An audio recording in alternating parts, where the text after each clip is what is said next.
गरीब बेटी का महलों का ससुराल।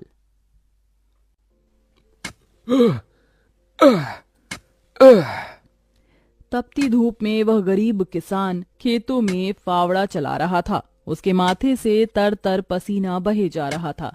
तभी गंगा गमछा उठाकर पिता का पसीना पोंछती है। बाबा, आपके माथे से कितना पसीना बह रहा है, आप थक भी गए हैं, थोड़ी देर आराम कर लो, फावड़ा मुझे दो। गंगा को खेत में फावड़ा चलाते देख सेवक राम की आंख भर आती है। मेरी गरीब बेटी के जिन हाथों में मेहंदी लगनी थी, उन्हीं नाजुक हाथों से मेरी गंगा सख्त फावड़ा चला रही है। तू एक गरीब की बेटी को ही ऐसा भाग्य देकर क्यों भेजता है भगवान? एक गरीब के जीवन की सबसे बड़ी दुविधा बेटी को ब्याहना होता है। ये कहानी है ऐसे ही किसान सेवक राम की, जो बड़ा गरीब है। उसकी दो बेटी गंगा और अंजू हैं। यूं तो सेवक राम ने गंगा के लिए कई रिश्ते ढूंढे, मगर भला एक गरीब की बेटी का हाथ कौन थामना चाहता है। किसी तरह से उनका जीवन कट रहा था। सेवक राम, उसकी बूढ़ी पत्नी जानकी और दोनों बेटी सारा दिन तपती धूप में खेत में काम करते रहे। शाम को खेत का मालिक ब्रिज वहां आया। अरे ओ सेवक राम, सारा खेत जोत दिया? जी ब्रिज बाबू, खेत भी जोत दिया और बीज भी बो दिया। ये ले, तेरे परिवार की आज की दिहाड़ी 250 रुपए। ये क्या मालिक, आप पैसे तो कम दे रहे हैं। पहले मेरी अकेले की दिहाड़ी आप मुझे 200 रुपए देते थे, फिर घटाकर 100 रुपए कर दिया और फिर सीधे 70 रुपए कर दिया, और उसमें भी पूरे पैसे नहीं दे रहे हैं। मैं, मेरी दोनों बेटी और पत्नी को मिलाकर हम कुल 4 जन आज खेत में दिन भर जर मर कर खटे हैं। अरे 30 रुपए ही तो कम है, उसमें क्या तू खरीद लेगा? है एक एक रुपया भी मेहनत से कमाना पड़ता है मालिक। फिर ब्रिज बाकी के 30 रुपए भी सेवक राम को दे देता है, जिसके बाद वह अपनी मढ़ई में आ जाते हैं और गंगा सबको खाना बनाकर खिलाती है और एक फटे गुदरी पर पूरा परिवार जमीन पर लेट जाता है। मगर एक पिता होते हुए सेवक राम चिंता में सो भी नहीं पाता। वह रात भर आंसुओं से बिछौना भिगोता है। अजी, आप अभी तक जाग रहे हैं? जिसके घर में जवान बेटी ब्याहने को हो, वो कैसे सोए? जाने मेरी गरीब बेटी के भाग्य में क्या लिखा है। भगवान ने सभी के घर आंगन में भाग्य जाग रहे हैं, मगर मेरी मढ़ई के आंगन में मंडप कब बनेगा? अजी, तुम चिंता मत करो, भगवान ने कहीं न कहीं जोड़ी बनाई होगी। सेवक राम का यही दुख कम न था। अभी तो और भी कठिनाई आने को थी। अगले दिन जब चारों खेत में पहुंचे कि तभी। क्यों रे सेवक, कल तू 30 रुपए के लिए पाठ पढ़ा रहा था, अब क्या करेगा? क्योंकि ये सारी की सारी जमीन तो पृथ्वीराज जी ने खरीद ली। तभी अंजू ने गंगा से कहा, दीदी, अब हम क्या खाएंगे? खेत बोकर ही तो थोड़े बहुत पैसे मिलते थे। सेवक राम अपने परिवार को लेकर लौट आया। वह दिन रात चिंता में गलने लगा। ऐसे घर कैसे चलेगा प्रभु? कैसे होगी गंगा की शादी? और शादी नहीं हुई तो लोग मेरी गंगा को जाने क्या क्या नाम देंगे, क्या क्या ठहराएंगे जानकी। मैं काम ढूंढने जा रहा हूँ। बाबा, मैं भी आपके संग चलूंगी। दोनों काम ढूंढते एक बड़े से मिल में आए, जहां शिव नाम का एक नौजवान गरीब मजदूर भी काम कर रहा था। जहां मजदूर राशन की बोरी भरी मालगाड़ी खींच रहे। सेवक राम ने काम मांगा, दोनों को काम मिल गया। गंगा अपने पिता की बराबरी में काम करती। तपती धूप से अक्सर उसके पांव और हाथ में मालगाड़ी खींचने से छाले से पड़ जाते, तो वहीं घर आकर वह अपनी माँ का हाथ बटाती।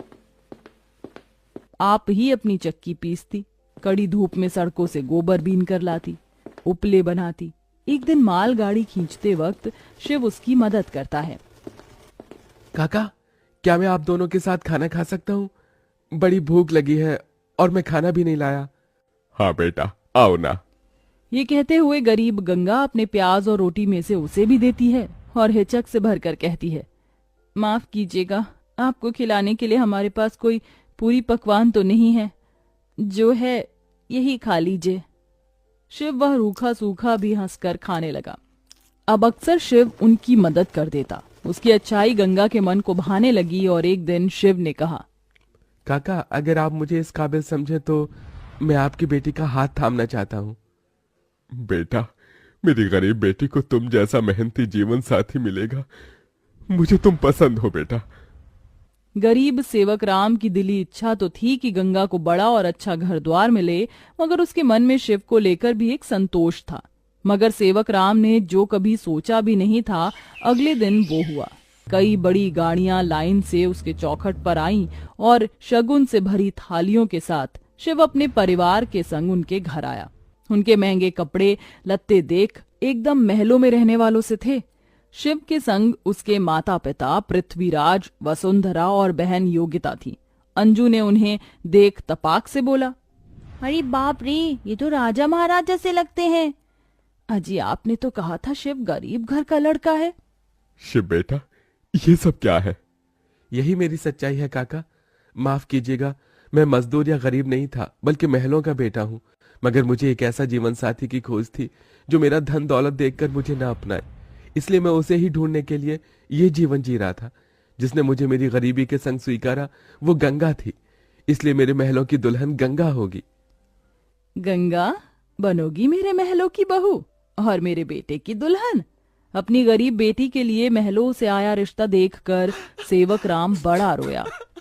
भगवान, तूने मेरी फटी झोली में इतनी खुशियां डाल दी। मेरी बेटी महलों की दुल्हन बनेगी। हर बाप चाहता है कि वो अपनी बेटी का हाथ जिसके हाथ में दे वो उसे रानी बनाकर रखे। अब मेरी बेटी सचमुच में महलों की रानी बनेगी। समझे जी, मंगनी कर ले। मगर इतनी छोटी सी मड़ई में सब कैसे होगा? ये तो टूटी फूटी है, आप लोगों के खड़े होने लायक भी नहीं है। मगर इस मढ़ई में आप जितने दिलदार लोग रहते हैं तो ये महलों से बढ़कर है। इसके बाद सेवक राम के छोटे से मढ़ई में उसकी गरीब बेटी की मंगनी होती है, जहां और थोड़े दिन के बाद बड़े ही धूमधाम के साथ गंगा की शादी होती है, जहां वह मंडप में मन ही मन कहती है, हे गौरी मैया, आपका धन्यवाद जो आपने मुझको मनचाहा वर दिया। इसके बाद गंगा विदा होकर अपने महलों के ससुराल में आ जाती है, जो दुल्हन के जैसा सजा हुआ होता है, जहां कई नौकर चाकर शाही अंदाज में उसके स्वागत में खड़े थे। तभी महंगे से लहंगे में ननद योगिता ने कहा, आइए भाभी, आपके महलों के ससुराल में आपका स्वागत है। जैसे ही योगिता गाड़ी से उतरती है, तभी नौकर चाकर थाली में फूल लिए खड़े उसके स्वागत में फूल बिछाए जाते हैं। जहां कल तक उसके पांव को कांटों की चुभन मिली थी, आज वह महल की दुल्हन बनकर फूलों में बदल चुके थे। जहां महल के द्वार पर सास वसुंधरा ने स्वागत किया, आओ हमारे महलों की दुल्हन, तुम्हारा स्वागत है। इस सोने की कलश को अपने दाहिने पांव से गिराकर अंदर आ जाओ। जी माँ। गंगा ने कलश गिराकर स्वागत किया। तभी ससुराल वालों ने उसे अनेकों तोहफे दिए। गंगा बहू, ये हार पिछले कई पुश्तों से हमारे महल में चला आ रहा है, अब तुम इसकी हकदार हो। भाभी, ये तोहफा मेरी तरफ से और ये तोहफा मेरी ओर से बहू। गीता दे रही हूँ, मैं जानती हूँ तुम इस महल का मान बढ़ाओगी। गंगा ने गीता को माथे से लगाया और फिर सास ससुर का आशीर्वाद लिया। माँ जी, बाबूजी, मुझे आशीर्वाद दीजिए ताकि मैं इस महल का मान निभा सकूं। सदा सुहागन रहो, जुग जुग जीती रहो। फिर गंगा विदाई में दिए अपनी गठरी को संग लिए शिव के साथ कमरे में आ गई, जहां आलीशान बड़ा कमरा, ऐशो मखमल का बिछौना और सब कुछ था, जिसे उस गरीब दुल्हन की आंखें देखती रह गईं। कैसा लग रहा है महलों के ससुराल में आकर? खुशी से गंगा की आंखें भर आईं। उसने कहा, यकीन नहीं होता, भगवान ने एक बार में ही इतनी खुशी दे दी। शिव, सब एक सपने जैसा लग रहा है। अब यही तुम्हारी दुनिया है। उस रोज जमीन पर सोने वाली गंगा मखमल के बिछौने पर सोई। अगले दिन वह नहा धोकर नीचे आई, जहां खाने की शाही मेज लगी थी और इर्द गिर्द नौकर खड़े थे। बहू बैठो, खाना खाओ। तभी नौकर ने गंगा को खाना परोसा। एक निवाला खाते ही गंगा को अपनी संघर्ष भरी जिंदगी और याद आ गई। उसकी आंखों से आंसू छलक गए। क्या हुआ गंगा बहू, खाना अच्छा नहीं बना? नहीं माँ जी, बहुत अच्छा बना है, बस ये सब खाने के तो एक गरीब की ख्वाहिश होती है। मैं बहुत खुश हूँ, बस चाहती हूँ कि हर लड़की को उसके सपनों का ससुराल मिले, जैसे मुझे मिला। थोड़े दिन में गंगा अपने महलों के ससुराल में सुखी से रहने लगी।